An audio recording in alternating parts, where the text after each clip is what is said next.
ሁለት ዓመት ያህል አልተገናኘንም ከሷ ጋር።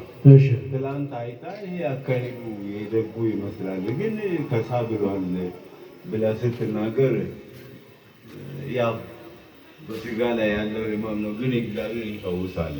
አሜን።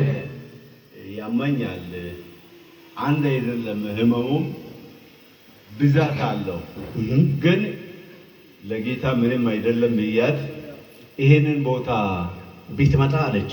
አዎ ዝናን ሰምቼ ወደዚህ የጌታን ስራ ዝና ሰምቼ እዚህ ስለመጣው ከቃሉ ጋር ለጌታ ለኢየሱስ ክብር አላችሁ።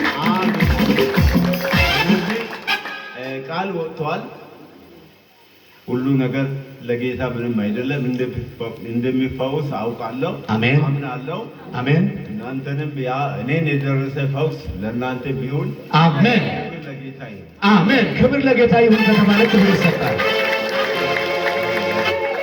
ውሃ እኔ ልጠጣ የጀመርኩት ያው እንደዚህ ከፍ አድርጌ ነው የጠጣሁት። በጌታ በኢየሱስ ስም በሰውነት ሁሉ ላይ የነበረ የጠላት አዛ የሆነ ጠላት ያስቀመጠ ጌታ እግዚአብሔር እንዲህ ብሎኛል። ባይዘው አቅምህን አጎለብታለሁ፣ ጠላቶችን ትሰናበታቸዋለህ።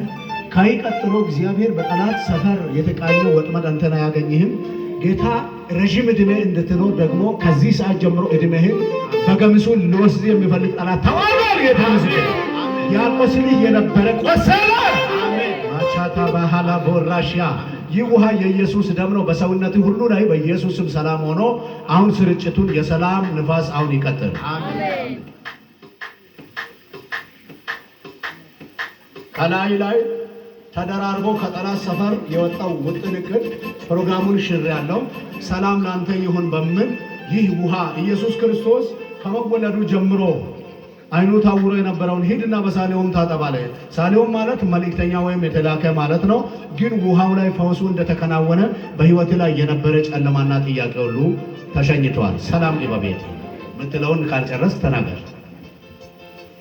ሰይ